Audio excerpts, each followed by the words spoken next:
Bases conceptuales del negocio marítimo. El buque como instrumento de negociación en el transporte marítimo.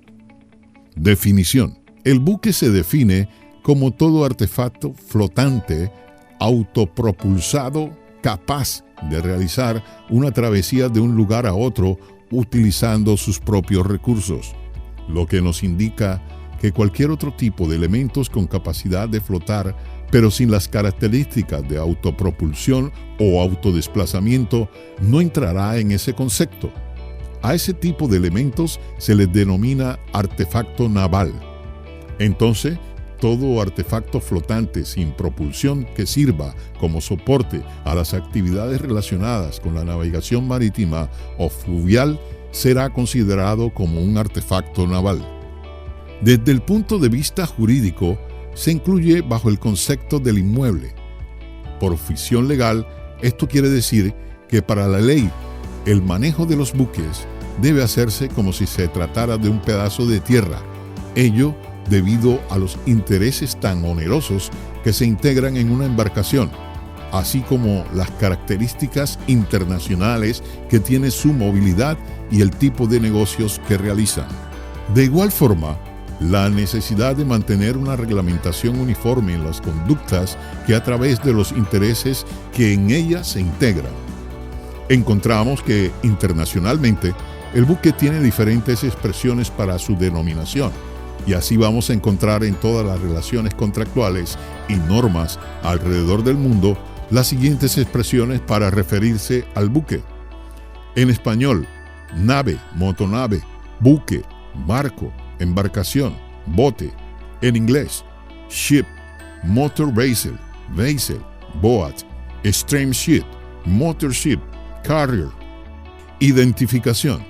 Toda embarcación es sometida a un proceso de individualización en todos los estados, y para ello se ha diseñado una serie de distintivos que nos permita identificarlo una de otras, tales como el nombre.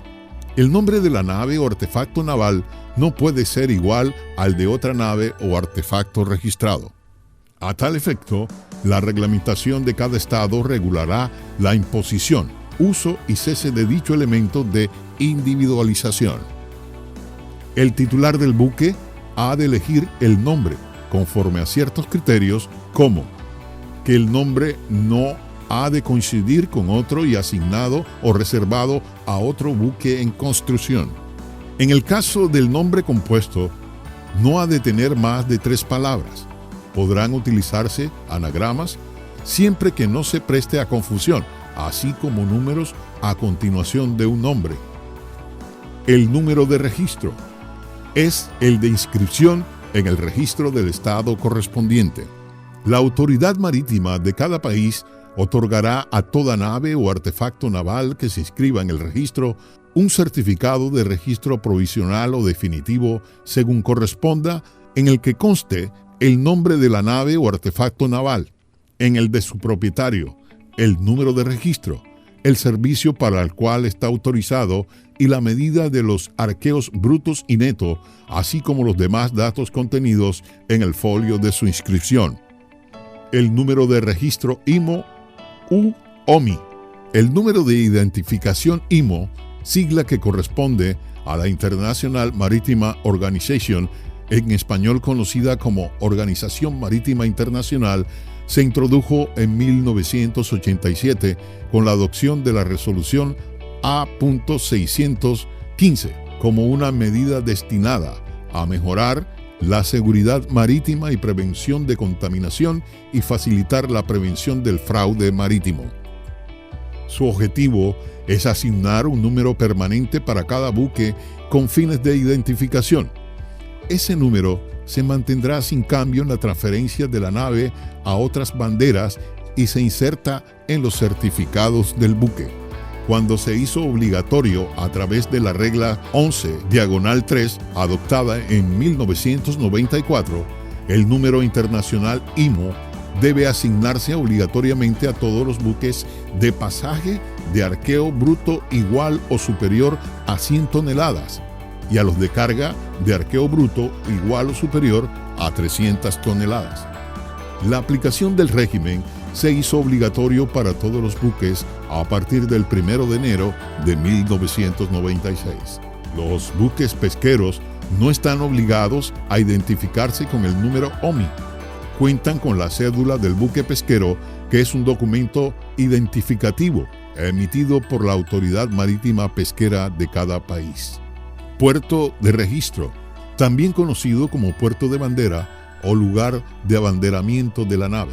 A nivel internacional, los estados han tratado de traer el mayor número de buques para registros bajo sus banderas, y para ellos han ofrecido una multitud de ofertas que van desde bajos costos de registro e impuesto hasta la excepción de tarifas y cupo en el manejo administrativo de los mismos, lo que ha traído como consecuencia la formación del concepto de banderas de conveniencia, expresión que identifica negativamente a los buques que se registran en países que no suelen realizar muchos controles al cumplimiento de las normas de marina mercante a sus buques registrados.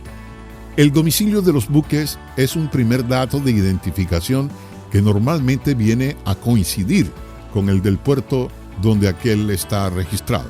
El domicilio equivalente a la matrícula, siendo el puerto de matrícula donde se haya registrado el buque, el de la Capitanía o Harbor Master Office, que se le llama en inglés.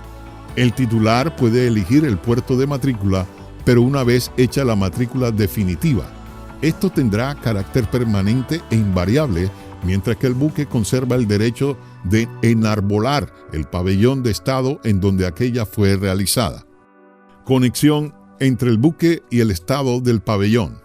En las relaciones de derecho internacional público, permite resolver algunos conflictos surgidos en el ejercicio de las competencias marítimas espaciales de los estados, y en particular, para hacer posible el principio de jurisdicción exclusiva del estado de pabellón en alta mar. En el ámbito penal y administrativo, comporta la sujeción del buque y de su actividad al ordenamiento del estado del pabellón.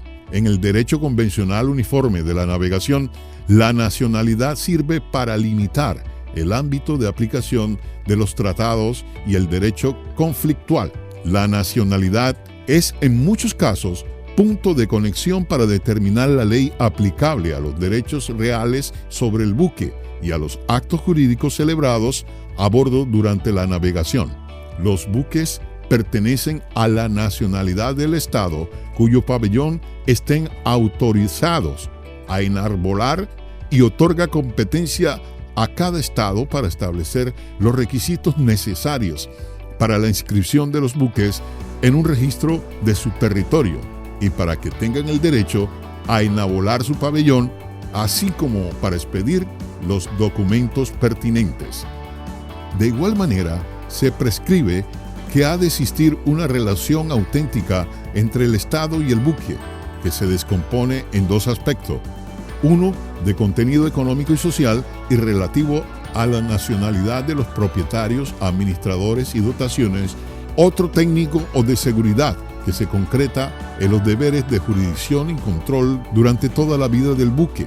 En ese sentido, se tiene que la nacionalidad de la sociedad titular de la propiedad del buque ha de estar establecida o al menos tener un representante en el territorio del estado de pabellón, pudiendo ser una persona natural o jurídica debidamente establecida en aquel país con poder para actuar en nombre y por cuenta de su representada y con legitimación pasiva para poder responder por ello en un juicio. La nacionalidad de los socios de la empresa titular en algunos países se exige que se deben ser nativos o al menos un porcentaje de ellos. En cuanto a la nacionalidad de dotaciones, es decir, la tripulación, una parte satisfactoria de la dotación de oficiales y tripulantes de los buques de su pabellón ha de estar compuesta por nacionales o residentes en aquel estado. La mayor o menor exigencia en este tipo de requerimientos son los que hacen a los países más o menos atractivos para que un buque sea registrado. El estado del pabellón debe ejercer de manera efectiva su jurisdicción y control sobre los buques de su bandera. Arqueo.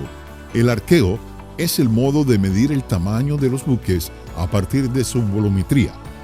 la Organización Marítima Internacional, OMI, reconsidera su utilización como parámetros en convenios, leyes y reglamentos y también como base para datos estadísticos relacionados con el volumen total o capacidad utilizable de los buques mercantes.